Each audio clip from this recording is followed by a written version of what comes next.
하나님의 말씀 마태복음 6장에 있는 말씀 보시겠습니다. 마태복음 6장 14절 15절입니다. 너희가 사람의 과실을 용서하면 너희 천부께서도 너희 과실을 용서하시려니와 너희가 사람의 과실을 용서하지 아니하면 너희 아버지께서도 너희 과실을 용서하지 아니하시리라. 아멘. 안녕하세요. 성경절을 읽으면 되게 아멘을 하는데 이상하게 이 성경절은 아멘을 못 하겠죠. 예. 오늘 사회를 봐주신 김대곤 장로님 감사합니다. 제 친구예요. 그래서 저를 생각하실 때 생각보다 나이가 어리다라고 보셨을 수도 있고 생각보다 많다고도 보실 수 있을 텐데 어렸을 때부터 같이 학교 다녔던 친구입니다. 이제 교회에 얼마나 든든한 일꾼인지 이렇게 보이는 것 같아요. 참 감사합니다.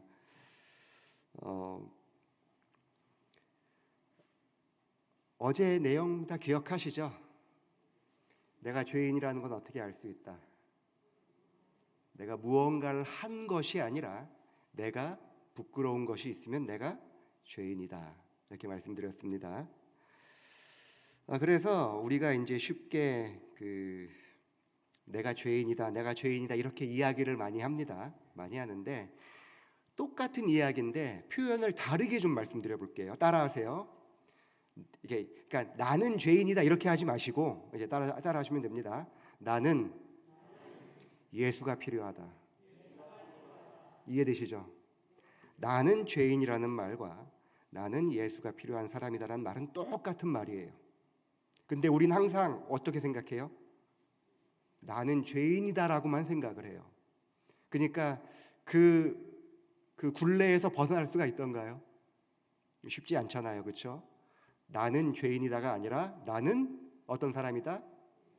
예수가 필요한 사람이다. 갑자기 막 부끄러운 기억이 떠올라. 그러면 어떻게 해야 돼요? 내가 죄인이야 이게 아니라 나는 이 순간 예수 그리스도의 은혜가 필요하다. 이렇게 생각하시면 그러면 신앙이 조금 더 즐겁지 않으시겠어요? 재미있게 감사함으로 신앙하는 우리 성도님들이 되길 바랍니다. 이 성경절을 읽으면서도 아멘을 할 수 없는 이유가 이게 참 거시기해요. 그렇죠? 껄쩍지근합니다. 분명 우리가 성경을 통해 배울 때는 죄사함에는 조건이 없다라고 배웠잖아요. 근데 이 성경절을 보면 조건이 있는 것 같아요, 없는 것 같아요? 우리가 주기도문을 많이 외웁니다. 주기도문을 외우는데 어디서 사람들의 목소리가 작아지는지 아세요? 제일 커지는 데는 일용할 양식을 주옵시고 해서 커져요, 목소리가. 근데 작아지는 데는 어디냐면 우리가 우리의 죄를 사하여 준 것 같이 우리 죄를 사하여 주옵시고. 그럼 내가 용서받을 수 있겠어요, 없겠어요? 내가 사하여 준 것 같이 내가 사함을 받으려면 내가 용서받을 수 있겠어요, 없겠어요? 그러니까 여기선 작아져요. 목소리가 작아졌다가 일용할 양식을 주옵시고는 양식에 강조하죠. 이렇게 무언가 이 죄사함이 거절하고 했는데 주기도문을 가르쳐준 다음에 주기도문이 끝나자마자 나타난 성경절이 바로 이겁니다. 얼마나 이게 강조하고 싶으셨으면 예수님께서 너희가 다른 사람의 과실을 용서하면 너희도 용서받을 것이다 이렇게 이야기했을까요? 이런 말씀은 여러 곳에 나옵니다. 너희가 각각 중심으로 형제를 용서하지 아니하면 내 천부께서도 너희에게 이와 같이 하시리라. 마음에 떠오르는 분들 있죠. 용서해야 되나 말아야 되나. 그 사람을 용서하지 않으면 어떻게 된다? 용서 못 받는다. 형제가 내게 죄를 범하면 몇 번이나 용서하여 주리이까. 예수께서 가라사대 내게 이르노니 7번뿐 아니라 70번씩 7번이라도 할지니라. 이게 몇 번이에요? 70번씩 7번? 몇 번이죠? 산수인데 490번. 그렇죠? 490번. 490번을 24로 나누면 어떻게 되는 줄 아세요? 3분의 1번씩 용서해야 돼요. 자는 시간 8시간 빼고 16시간으로 나누면 2분의 1번씩 용서해야 490번이 됩니다. 그러니까 무슨 말이냐면 하루 종일 용서하라는 얘기예요. 저희는 그러잖아요. 3번은 봐주잖아요. 그게 아니고 만일 내 형제가 죄를 회개하거든 용서하라. 만일 하루 7번이라도 내게 죄를 얻고 7번 내게 돌아와 내가 회개하노라 하거든 너는 용서하라. 왜 이토록 성경은 우리가 다른 누군가를 용서해야 내가 용서받는 것 같은 성경절을 많이 적어놨을까요? 참 부담스럽잖아요. 참 마음을 불편하게 왜 이렇게 만들까요? 결론부터 말씀드리면 우리의 죄는 예수 그리스도의 십자가를 통해서 용서받았습니다. 받았습니다. 그런데 우리가 받은 용서의 가치를 배우게 하기 위해서 이렇게 요구하시는 거예요. 무슨 말이냐면 우리가 다른 사람을 용서하려고 해보면서 용서라는 게 이렇게 쉽지 않은 거구나라는 것을 배운다는 거죠. 그러면은 십자가를 통해 내가 받은 용서의 가치가 얼마나 큰지를 우리가 배울 수 있지 않겠습니까? 이해되시죠? 그래서 먼저 용서하라고 했던 것입니다. 제가 20년 전에 목회를 처음 나와서 원주중앙교회 전도사로 있었던 적이 있습니다.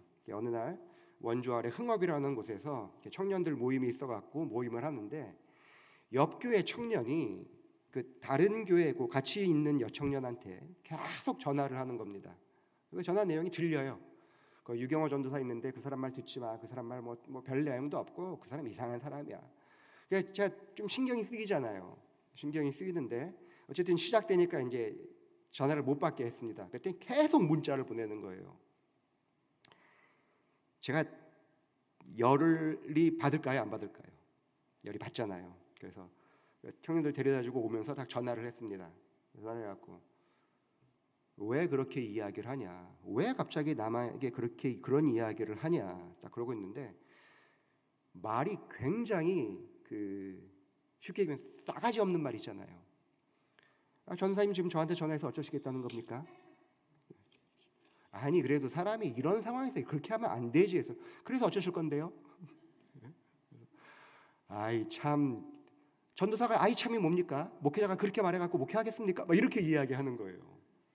그러니까 제가 지금도 그렇게 성격이 좋지는 않은데 20년 전이 얼마나 제가 이렇게 딱겠습니까? 그러니까 운전하다 말고 갑자기 이게 확 올라가갖고 이게 딱 나오려고 하는데 야이에서 하나님의 은혜로 배터리가 나갔어요. 핸드폰이 꺼져버렸습니다. 그래서 그러니까 이제 제가 급하게 안 다니고 이렇게 좀 생각할 시간이 있잖아요. 운행을 하면서 그래 내가 좀 너무 과하게 반응했나 보다. 그래 내가 전도사인데 말을 그렇게 하면 안 되지.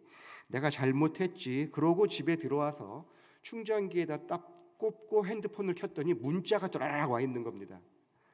전사님 그런 식으로 얘기하시면 안 됩니다. 뭐 이렇게 쭉 써놓고 저는 내일 출근을 해야 되니까 핸드폰 꺼놓고 자겠습니다. 딱 이렇게 문자가 와 있는 거예요. 그러니까 운전하면서 이렇게 딱 정리했더니 이게 갑자기 또 확 올라오는 겁니다. 올라왔고 바로 전화를 했어요. 그랬더니 핸드폰이 꺼져 있더라고요. 그 밤 내내 그 집을 찾아가야 되나 말아야 되나 제가 고민을 했어요. 이거 이대로는 잠이 안 올 것 같아. 가서 뭐 한마디라도 해야지. 이대로는 잠이 안 올 것 같은데 갔다가는 살인 날 것 같아. 그럼 안 되잖아요. 이거 큰 싸움 날 것 같고 안 가자니 잠이 안 오고 가자니 싸움 날 것 같고 고민을 하다가 그냥 이렇게 잠이 들려고 하는데 새벽 한 4시, 5시쯤 됐는데 뭐가 이제 화가 나기 시작하냐면 나는 잠도 못 자는데 그놈 지금 다리 뻗고 잘고 있을 거 아니에요. 그 생각하니까 그다음부터는 잠이 안 와요. 이거 아침에 찾아가든지 어떻게 하든지 해야겠다. 그러고 이제 아침이 됐습니다. 그리고 이제 갈까 생각을 했는데 이게 어젯밤에 가나 지금 가나 똑같을 것 같아요.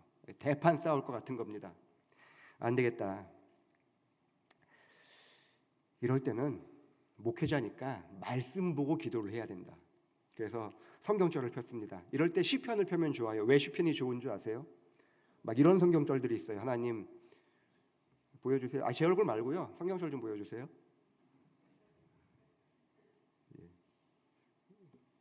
예. 악인의 팔을 꺾으소서. 시편에 있는 말씀입니다. 악한 자의 악을 업기까지 찾으소서. 내용 좋지 않아요? 하나님 저 악한 놈 다리 몽둥이 부러뜨려 주십시오. 제가 이 성경절 보고 감동을 받아갖고 그 다음부터 기도를 어떻게 했냐면 하나님 제가 잘못했으면 제 팔이 부러지고 그놈이 잘못했으면 그놈 다리가 부러지게 해주세요. 이렇게 기도를 했어요. 말씀대로 살아야 되니까 말씀대로. 근데 시간이 지날수록 저도 아무런 변화가 없고 그 친구도 변화가 없는 것입니다. 그러니까 이게 참 고민이 많으니까 교회에 와도 이렇게 참 행복하지가 않은 거예요. 야, 안녕하세요 인사를 하는데 교인들이 보고 다 전사님 무슨 일이 있어? 그리고 또 도망가는 거예요. 우리 교인들끼리 막 수근수근하면서 고민을 했습니다. 우리 전도사님이 뭔가 기분이 안 좋은 일이 있는 것 같은데 이건 분명 누구 때문이다. 담임 목사님 때문이다.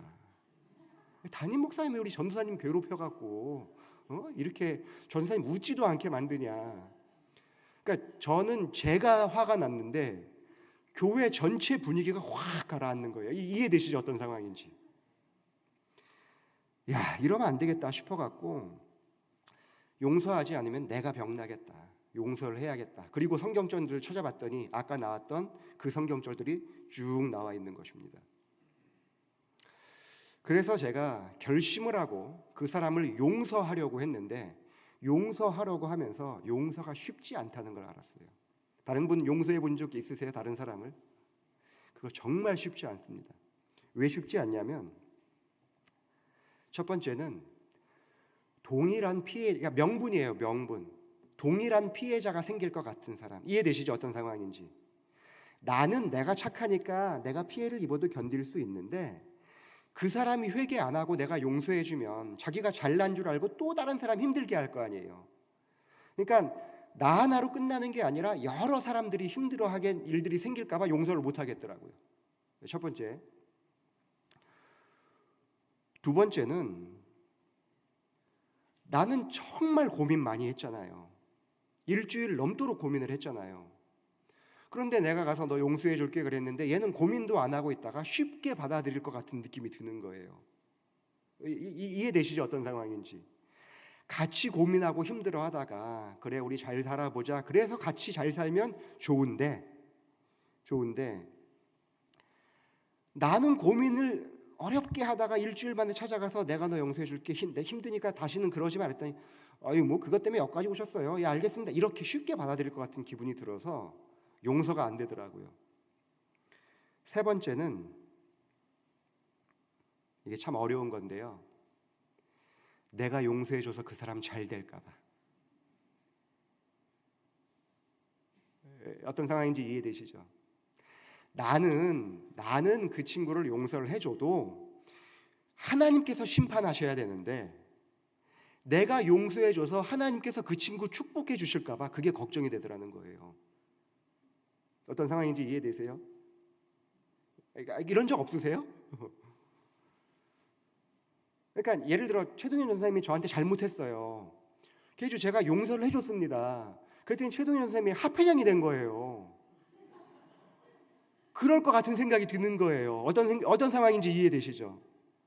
그냥 뭐 한참 어리니까 그냥 그렇게 하다가 교문리교에서 뭐 잘 있다가 잘 가면 되는데 용서를 해줘서 합회장이 될까 봐, 내가 용서해서 그 사람이 축복받을까 봐, 그러니까 용서를 못 하겠는 거예요.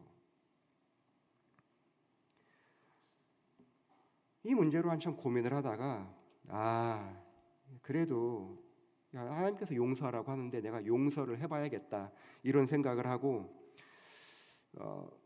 그럼 내가 용서했다는 표시를 어떻게 만들까 고민을 하다가 마침 그 친구가 다음 달에 결혼을 하는데 그 신부도 제가 잘 아는 여청년이어서 둘이 찍은 사진이 있길래 제가 이제 그 컴퓨터 갖다 이렇게 편집을 해줘갖고 예언해준 문구를 넣어서 편집을 해서 그걸 선물로 액자로 만들어서 주기로 이제 결심을 했습니다.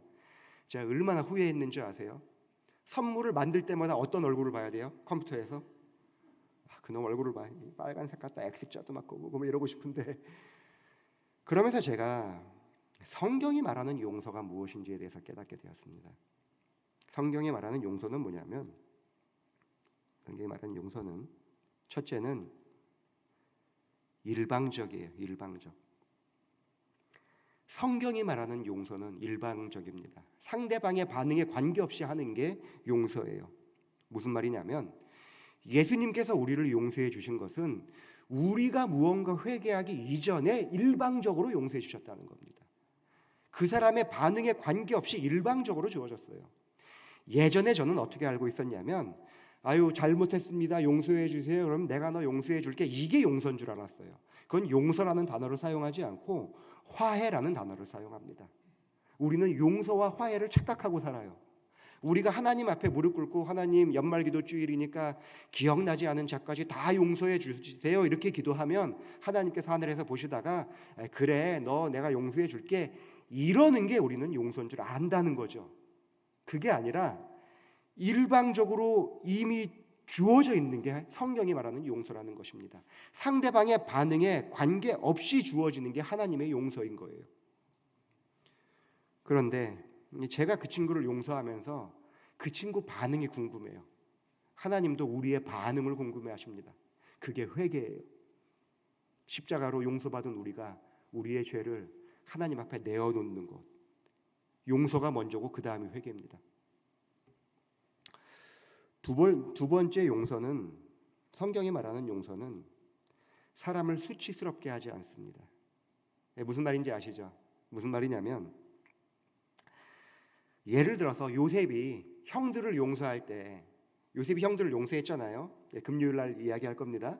요셉이 형들을 용서했는데 형님들 내 한마디면 당신들 다 죽을 수 있는데 당신들 그렇게 하면 내가 봐주지 않으려고 했는데 내가 용서해 줍니다. 형들이 용서가 고맙겠어요? 수치스럽겠어요? 이해되시죠? 진짜 용서는 사람을 감싸 안아주지 수치스럽게 만들지 않는다는 거예요. 우리가 예수님 앞에 나아갈 때에 너 이러한 거 내가 다 알고 있어. 너 이런 사람인 거 알고 있는데 근데 내가 나의 넓은 마음으로 십자가로 용서해 줄게. 이렇게 하지 않으신다는 거예요. 탕자가 집 나갔다 돌아올 때 아버지가 그냥 덮어주잖아요. 이해되시죠? 수치스럽게 만들어주지 않는 것이 성경이 말하는 용서라는 것입니다. 예수님의 십자가 앞에 우리가 나아갈 때에 우리가 수치스럽던가요? 우리가 개인적으로 예수님께 기도할 때에 다른 사람들이 와갖고 막 우리한테 손가락질 하던가요? 십자가는 성경이 말하는 용서는 사람을 수치스럽게 만들지 않습니다. 세 번째로 용서에 대한 것은 대가를 치러야 돼요. 대가 없는 용서가 없습니다. 나에게 잘못한 그 대가를 내가 치르지 않으면 용서가 되질 않아요. 그렇죠? 하다못해 저는 그 친구를 용서하기 위해서 마음고생이라는 대가를 치렀잖아요. 이거는 마음고생이죠. 자꾸 눈에 띄어서 신동현 전사님이 제 컴퓨터를 부셨어요. 떨어뜨려서 부셨어요. 그럼 제가 용서해 주면 용서는 해주지만 이거 돈 얼마니까 물어주세요. 이렇게 하면 그게 용서일까요? 아니잖아요. 그렇죠? 용서를 하려면 내가 이 값에 대한 비용을 내가 책임져야 된다는 거예요. 대가를 치러야지만 용서가 됩니다. 특별히 죄에 대해서만큼은 대가 없이는 용서가 이루어지진 않아요.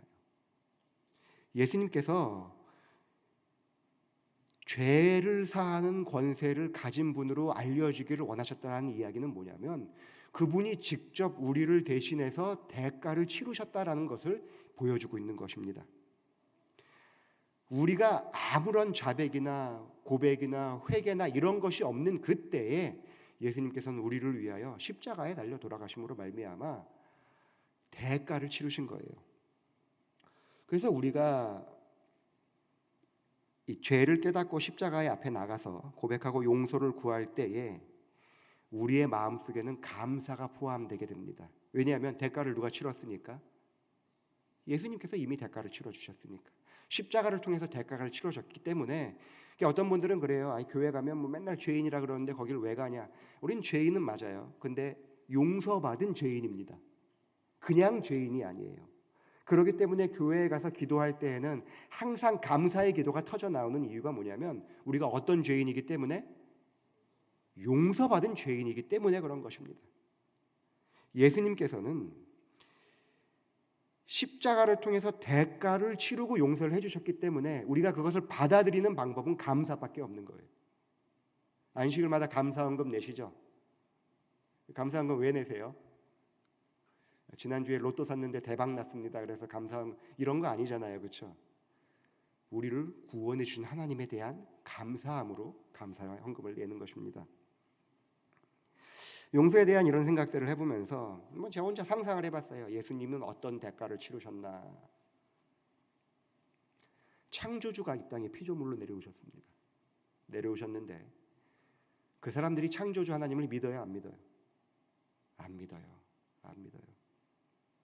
뭔가 말씀을 하려고 하면 사람들이 받아들여요. 딴지를 걷고 자꾸 시비를 걸어요.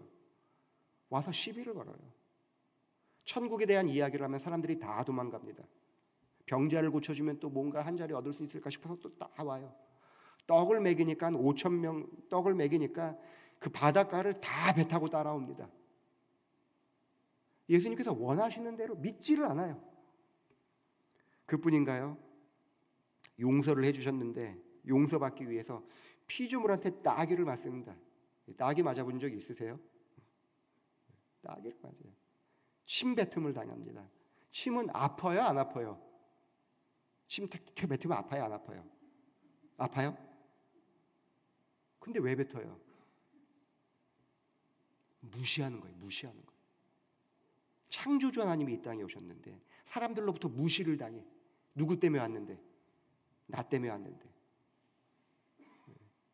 지금도 교회 뭐 잘못된 일 뭐 이렇게 교회가 아니라 막 기도했는데 기도 응답 없으면 누구 원망해요? 원망해요, 안 해요? 원망하잖아요, 그렇죠? 그분이 어떤 분인데?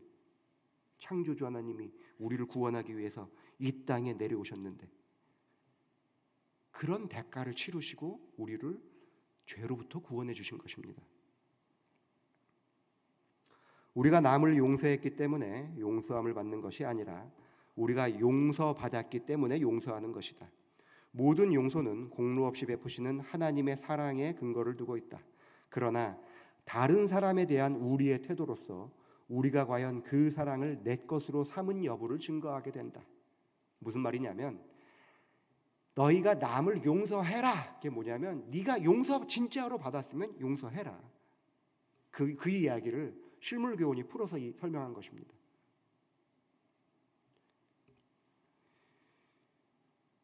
예전에는 내가 잘 몰랐는데 다른 사람을 용서하려고 하다 보니까 내가 받은 구원의 가치가 어떤 것인지를 점점 깨닫게 되고 그 깨닫는 그 구원에 감사한 마음을 갖게 되면서 아 그래 내가 이런 용서를 받았으니 저 사람도 용서할 수 있지 이렇게 용서하라고 하는 것입니다. 나에게 주어진 구원의 가치를 안다면 그렇다면 신앙생활이 얼마나 행복해지는지 아세요? 제가 원고에는 없는 내용인데요. 제 목회 나왔을 때 저를 참 힘들게 하던 목사님이 계셨습니다. 목회 사이도 좀 그래요. 그런 분이 계셨어요. 뭐 신명선 목사님 아실 텐데 그때 제가 혈당이 380까지 올라갔어요. 스트레스성 당뇨, 급성 당뇨에 의해서 어느 날 이렇게 빨래 바구니에 개미들이 몰려 있더라고요. 왜 그런가 해갖고 이제 당뇨가 나온 거예요. 그래서 이제 찍었더니 380이 나왔어요. 죽지 않은 게 다행이라 그러더라고요. 막 그 정도로 스트레스 받고 그랬는데 참 그때 막 힘들었습니다. 근데 그분 은퇴식 할 때 제가 갔어요. 춘천까지 갔습니다. 그분이 되게 당황해요. 은퇴식 하는데 제가 올 줄 몰랐던 거예요. 때리러 왔나? 아니거든요. 축하해 주러. 사람이 얼마나 행복한 줄 아세요? 다른 누군가를 용서할 수 있다는 게 얼마나 감사한 줄 아십니까?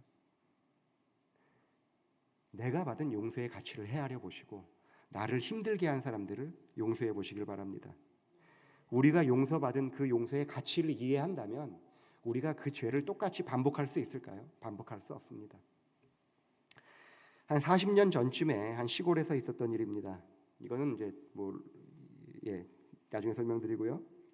그때나 지금이나 생활 수준에 맞춰서 아이들이 노는 것입니다. 그 시골의 마을에 그 스카이 캐슬이 있어요. 하이 레벨의 읍장아들, 우체국장아들, 농협장아들, 그 또래들 한 그룹. 그 다음에 그냥 이렇게 시장에서 하는 사람들 한 그룹. 그 다음에 농사 짓는 사람들 이렇게 그 신분에 따라서 같이 노는 애들이 이렇게 달랐습니다. 이렇게 달랐는데 그곳에 어느 목사님 아들이 전학을 갔습니다. 목사님이 그곳에 발령을 받아서 전학을 갔어요. 근데 이렇게 그 그 아버지들이 이렇게 딱 보니까 이 목사님 아들이 생활 수준은 우리랑 같이 놀 레벨은 아닌데 똑똑해요. 그러니까 요 놈이 나중에 출세하면 우리랑 같이 노는 애들도 뭔가 도움이 되겠다 싶어갖고 그 하이 레벨 노는데 그룹에 끼워줬습니다. 그래서 같이 놀게 해줬어요. 오라 그래가지고 같이 놀게. 그러던 어느 날 그 읍사무소 읍장 아들이 생일이 되었습니다. 그래서 그 집으로 초청을 했어요. 그러니까 그 같이 노는 애들만 이렇게 같이 가서 노는 건데 이 목사님 아들도 거기 껴서 같이 놀러 갔습니다. 근데 이 목사님 아들이 거기 가갖고 딱 보니까 와, 이 집에는 장난감이 이 로봇 태권부인데 뭐 마징가 제트부터 해갖고 그 옛날에 아시잖아요. 우리 자녀들 장난감 안 주고 키웠잖아요. 돈이 있어도 안 줬잖아요. 우상이 될까봐. 다 주고 키우셨나요? 아니잖아요, 그렇죠? 안 줬잖아요. 그러니 그 당시에 목사님 아들이니 장난감을 직접 집에 없는 거예요. 근데 그 집에 갔더니 막 이런 건 작은 거고 뭐 변신되는 로봇도 있고 막 굴러가는 로봇도 있고 막 너무 막 충격을 받은 거예요. 문화적 충격을 받고서는 갑자기 장난감에 대한 욕심이 확 생긴 겁니다. 그래가지고 그 옛날에 보면은 그 팔다리 안 움직이는 그 로봇 있었거든요. 혹시 아세요? 이렇게 딱 이렇게 고정되어 있는 로봇. 이렇게 고무로 되어 있어서 요만큼은 움직여요. 요만큼 팔. 그런 게 이런 게 있었어요.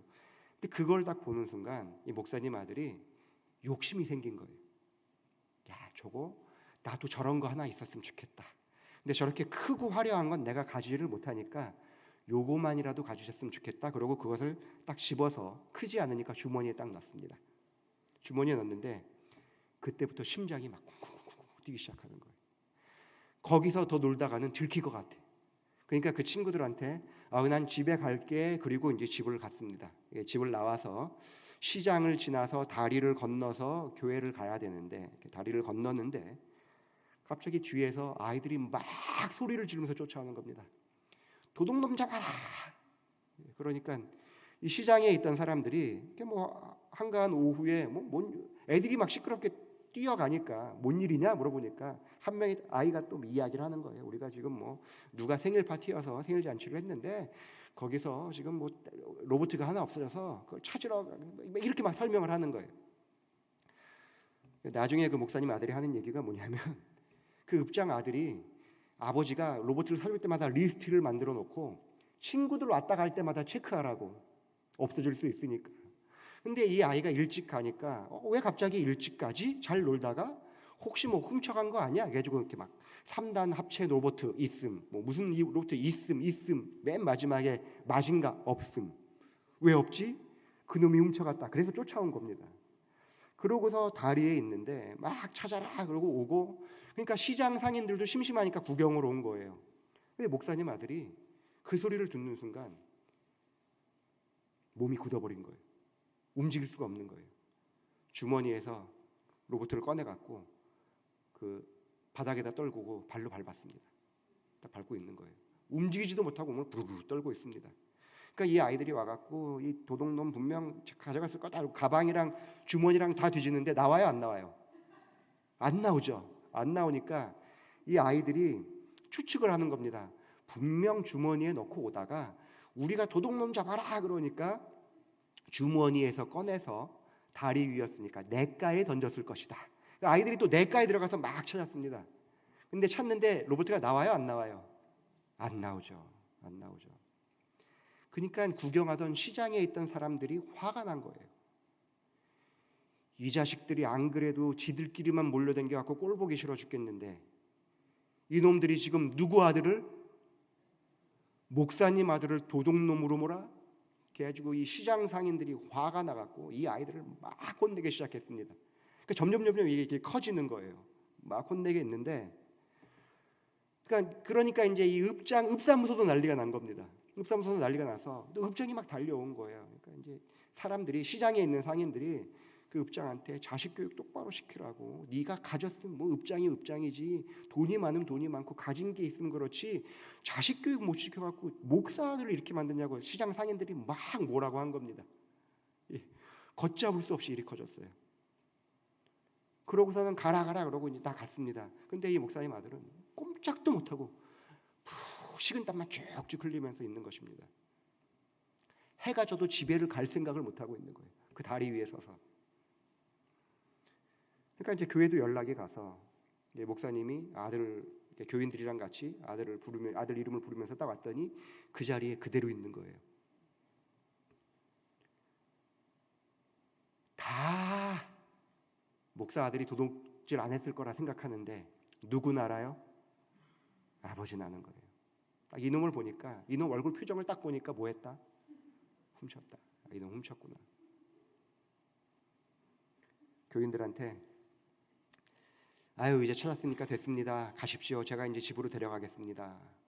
다 보내고 아들을 옆으로 싹 민 다음에 바닥에 있는 마징가를 딱 집어서 주머니에 넣습니다. 집에 가자. 배고프지? 밥 먹자. 그러고 교회 왔는데 교회 오는 순간부터 이 아들이 조마조마조마한 거예요. 언제 몽둥이가 날라올까? 언제 혼날까? 밤이 되도록 부르질 않습니다. 다음날 학교를 가는데도 아무런 이야기를 안 해요. 그리고 아들은 학교에 갔습니다. 그리고 그 아침에 그 아버지가 이 마징가를 주머니에 넣고서 읍사무소를 갔습니다. 그때는 또 이제 읍사무소가 난리가 난 거예요. 직원들이 딱 보다 보니까 저기 누가 오고 있어요? 네? 목사님이 오고 있어요. 야, 이 상황을 어떻게 해야 되나?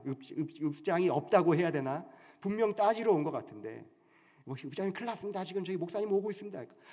그러니까 이분이 진짜 버선발로 나오듯이 나와갖고 목사님 죄송합니다. 제가 정말 교육을 잘못시켜서 딱 그러고 있는데 죄송합니다. 저희 아이가 이거 가져갔습니다. 이거 딱 마징가를 내놓은 거예요. 이 읍장이 어떻게 됐을까요? 갑자기 눈이 확 돌아간 거예요.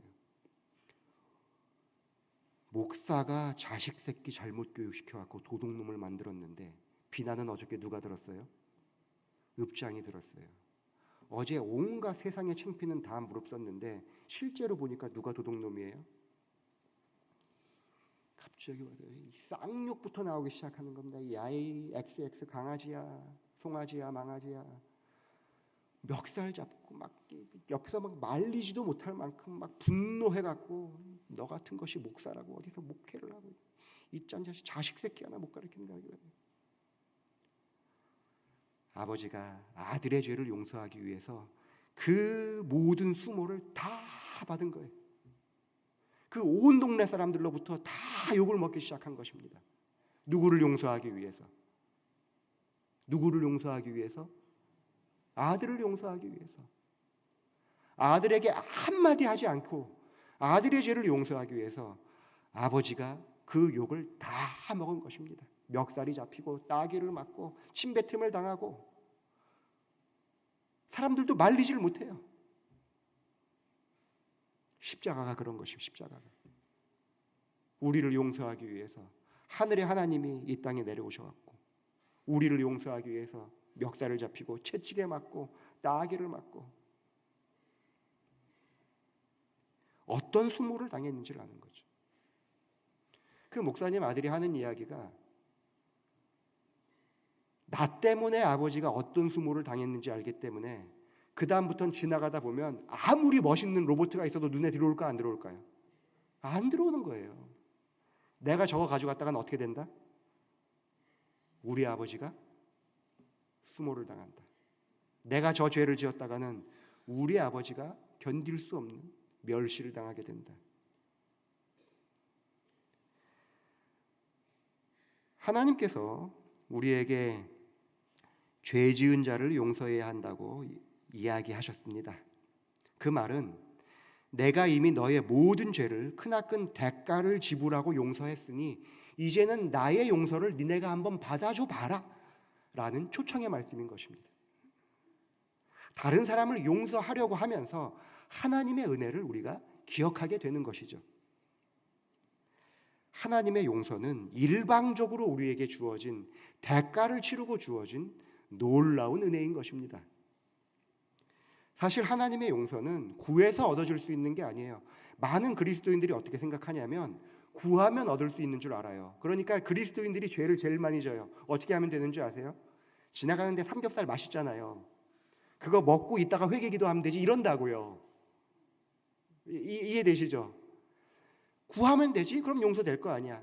그렇게 값싼 용서가 아니라고요. 우리가 지은 죄를 그분이 그 마징가제트 요만한 게 그게 뭐 얼마나 한다고요. 그 당시에 뭐 10원 하겠어요? 20원 하겠어요? 그거 하고서 용서해달라고 하면 이렇게 될 수 있는 게 아니라는 것입니다. 우리가 많이 착각하는 것이 용서는 대가를 치렀다는 생각보다 용서는 구하면 얻어진다고 생각을 하기 때문에 쉽게 죄를 저질러요. 요한복음 8장에 나오면 그 현장에서 가늠하다 잡힌 여인의 이야기가 나오잖아요. 이 여인의 이야기는 내일 해드리겠습니다. 내일. 이 여인이 용서하신 다음에 뭐라고 이야기하냐면 나도 너를 정죄하지 아니하노니 가서 다시는 죄를 범하지 말라라고 이야기를 합니다. 왜 가서 다시는 죄를 범하지 말라라고 이야기하셨을까요? 상상을 해보세요. 다시 죄를 범하면 예수님 또 십자가에 못 박혀야 되잖아요. 누가 제일 힘들어요? 우리가 힘들어요? 조금 상사적으로는 옳지 않지만 그렇게 상상을 해보는 겁니다. 예수님이 또 십자가에 달리는 건 아니에요. 가서 다시는 죄를 범하지 말라라는 이야기가 이제는 그리스도를 통하여 우리에게 주어진 용서의 기별을 간직하고 하나님의 뜻대로 하나님 은혜 가운데 살아가라라는 초청으로 우리에게 주어져 있는 것입니다. 사실 이 성경절이 저에게 참 와닿는 건 뭐냐면 제가 그 청년의 그 액자를 다 만들었습니다. 만들어 갖고 이걸 가지고 이제 그 집에 갔어요. 기도 많이 하면서 갔습니다. 하나님 만났을 때 좀 잘 전달해서 하게 해주세요. 그리고 딱 기도를 많이 하고 가져갔어요. 진짜 하나님 좋은 분이신 게 뭔지 아세요? 그 집에 갔는데 그 친구가 없는 거예요. 있었으면 또 싸울 뻔했거든요.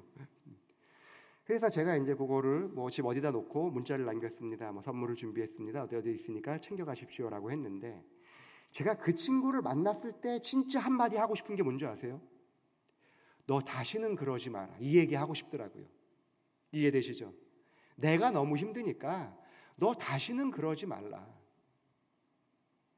우리가 받은 용서의 가치를 안다면 가서 다시는 그러지 말라라는 하나님의 초청에 우리가 순종할 것입니다.